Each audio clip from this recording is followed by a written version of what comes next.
ଆଜି ଆମେ ଭାରତୀୟ ରେଳବାଇର ଆରମ୍ଭ ସମୟକୁ ଟିକେ ଦେଖିବା। ମାନେ ବିଶେଷ କରି ସେଇ ଯେଉଁ ପ୍ରଥମ ଯାତ୍ରାଟା ହେଇଥିଲା। ହଁ ଆମ ପାଖରେ ଭାରତୀୟ ରେଳ ଇତିହାସ ସମ୍ବନ୍ଧୀୟ କିଛି ତଥ୍ୟ ଅଛି, ଆଉ ଆମେ ଚେଷ୍ଟା କରିବା ଏହାର ମୁଖ୍ୟ କଥା ଆଉ ଏହାର ଗୁରୁତ୍ୱ କ'ଣ ଥିଲା ସେଇଟା ବୁଝିବା ପାଇଁ। ନିଶ୍ଚୟ। ଏହା ବାସ୍ତବରେ ମାନେ ଗୋଟେ ବହୁତ ବଡ଼ ପଦକ୍ଷେପ ଥିଲା ସେତେବେଳେ ପାଇଁ। ଯଦିଓ ଦେଖନ୍ତୁ ବିଶ୍ୱର ପ୍ରଥମ ବାଷ୍ପଚାଳିତ ରେଳ ଇଞ୍ଜିନ୍, ଯାହାକୁ ଲୋକୋମୋଟିଭ୍ କୁହନ୍ତି, ହଁ, ଲୋକୋମୋଟିଭ୍। ମାନେ ନିଜ ଶକ୍ତିରେ ଚାଳିତ ଜାହାନ ଆଉ କ'ଣ, ତା ତ 1825ରେ ଇଂଲଣ୍ଡରେ ହେଇଥିଲା। ଜର୍ଜ ଷ୍ଟିଫେନସନ୍ ତିଆରି କରିଥିଲେ। ଆଚ୍ଛା।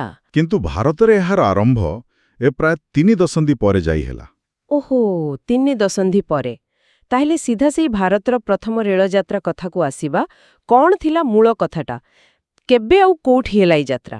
ସେହି ଐତିହାସିକ ଦିନଟି ଥିଲା 1853 ମସିହା ଏପ୍ରିଲ 16 ତାରିଖ। 1853 ଏପ୍ରିଲ 16। ହଁ, ଆଉ ଟ୍ରେନ୍ଟି ଯାଇଥିଲା ସେତେବେଳର ବମ୍ବେରୁ, ମାନେ ଆଜିକାଲିର ମୁମ୍ବାଇ। ହଁ, ମୁମ୍ବାଇ। ବମ୍ବେ ସହରରୁ ଥାନେ ପର୍ଯ୍ୟନ୍ତ। ବମ୍ବେରୁ ଥାନେ? ଆଚ୍ଛା। ଏହି ଯାତ୍ରା ବିଷୟରେ ଆଉ କିଛି ରୋଚକ କଥା ଅଛି କି, ମାନେ ଯାହା ଏହାକୁ ଏତେ ସ୍ମରଣୀୟ କରି ରଖିଛି? ହଁ, କିଛି କଥା ଅଛି ଯୋଉଟା ଏହାକୁ ଆହୁରି ଆକର୍ଷଣୀୟ କରେ। ପ୍ରଥମ କଥା ହେଲା, ଏ ଯାତ୍ରା ପାଇଁ ଟ୍ରେନ୍ଟି ପ୍ରାୟ 43 କିଲୋମିଟର ଦୂରତା ଯାଇଥିଲା। 43 କିଲୋମିଟର? ହଁ, ଆଉ ସବୁଠୁ ମଜାର କଥା କ'ଣ ଜାଣନ୍ତି? କ'ଣ? ଏଥିରେ ଗୋଟିଏ ନୁହେଁ, ବରଂ ତିନିଟା ବାଷ୍ପ ଇଞ୍ଜିନ୍ ଲାଗିଥିଲା। ବାପ୍ରେ, 3ଟା ଇଞ୍ଜିନ୍ ଗୋଟିଏ ଟ୍ରେନ୍ରେ? ଏଇଟା ତ ସତରେ ସେ ସମୟ ପାଇଁ ବହୁତ ବଡ଼ ବ୍ୟବସ୍ଥା ଥିବ। ହଁ, ନିଶ୍ଚୟ। ସେ ଇଞ୍ଜିନ୍ଗୁଡ଼ିକରେ କିଛି ନାଁ ଥିଲା କି? ହଁ, ନାଁ ବି ଥିଲା, ଆଉ ନାଁଗୁଡ଼ାକୁ ବି ବେଶ ମନେ ରଖିବା ଭଳିଆ। କ'ଣ? ସାହେବ, ସିନ୍ଧ ଆଉ ସୁଲତାନ। ସାହେବ, ସିନ୍ଧ ଓ ସୁଲତାନ। ବାଃ, ଭାରି ବଢ଼ିଆ ନାଁ ତ। ହଁ, ଏହି 3 ଇଞ୍ଜିନ୍ ମିଶିକି ହିଁ ଭାରତର ପ୍ରଥମ ରେଳଯାତ୍ରାକୁ ସମ୍ଭବ କରାଇଥିଲେ। ଏହା ପ୍ରକୃତରେ ଭାରତରେ ଗୋଟେ ନୂଆ ପରିବହନ ଯୁଗର ଆରମ୍ଭର ସଂକେତ ଥିଲା ବୋଲି କହିପାରିବା। ତେବେ ଏହି ଯାତ୍ରାଟା କେବଳ ଯେ ପ୍ରଥମ ଥିଲା ସେଥିପାଇଁ ଗୁରୁତ୍ୱପୂର୍ଣ୍ଣ, ନା ଏହାର ପ୍ରଭାବ ଆହୁରି ବେଶୀ ଥିଲା? ମାନେ ଏହି ଆରମ୍ଭଟା କେମିତି ଭବିଷ୍ୟତ ପାଇଁ ବାଟ ଖୋଲିଲା? ଦେଖନ୍ତୁ, ଏହିଠି ହିଁ ଏହାର ପ୍ରକୃତ ମହତ୍ତ୍ୱ ରହିଛି। ଏଟା କେବଳ ଗୋଟେ ଟ୍ରେନ୍ ଚାଲିବା ନଥିଲା। ଆଚ୍ଛା।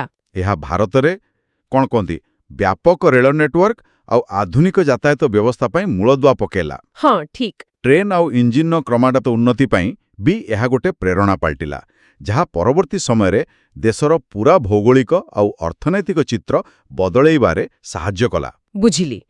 ତେବେ ମୋଟାମୋଟି ଭାବେ ଯଦି ଦେଖିବା, 1853ର ସେହି ବମ୍ବେ ଥାଣେ ରେଳ ଯାତ୍ରା, ହଁ, ଯାହା ସାହେବ, ସିନ୍ଧ ଆଉ ସୁଲତାନ ନାମକ ଇଞ୍ଜିନ୍ ଦ୍ୱାରା ଚାଲୁଥିଲା, ବିଲକୁଲ। ତାହା କେବଳ ଗୋଟେ ପ୍ରଥମ ପ୍ରୟାସ ନଥିଲା, ବରଂ ଭାରତୀୟ ପରିବହନ ଇତିହାସରେ ଏକ ବଡ଼ ମୋଡ଼ ଆଣିଥିବା ଘଟଣା ଥିଲା। ଏକଦମ ଠିକ୍ କଥା କହିଲେ। ଆଉ ଏଇ ଆଲୋଚନା ଶେଷରେ ଗୋଟେ କଥା ମନକୁ ଆସୁଛି। ହଁ, କୁହନ୍ତୁ। ଯଦିଓ ଆମ ପାଖରେ ଥିବା ତଥ୍ୟ ଏତିକିରେ ସୀମିତ, ତଥାପି ଆମେ ଭାବିପାରିବା ଯେ ଏହି ଯେଉଁ ପ୍ରଥମ ରେଳଯାତ୍ରା ହେଲା, ତା ପରଠାରୁ ଭାରତର ସାଧାରଣ ଜୀବନ ଉପରେ, ବାଣିଜ୍ୟ ଉପରେ, ସମାଜ ଉପରେ କି ପ୍ରକାରର ପ୍ରଭାବ ପଡ଼ିଥିବ। ହଁ, ତତ୍କାଳୀନ ଆଉ ଦୀର୍ଘକାଳୀନ ପ୍ରଭାବ କଥା। ହଁ, କେମିତି ବଦଳିଥିବ ସବୁକିଛି, ଏହା ନିଶ୍ଚୟ ଏକ ଗଭୀର ଚିନ୍ତନର ବିଷୟ। ନିଶ୍ଚୟ। ଏ ବିଷୟରେ ଭାବିବା କଥା।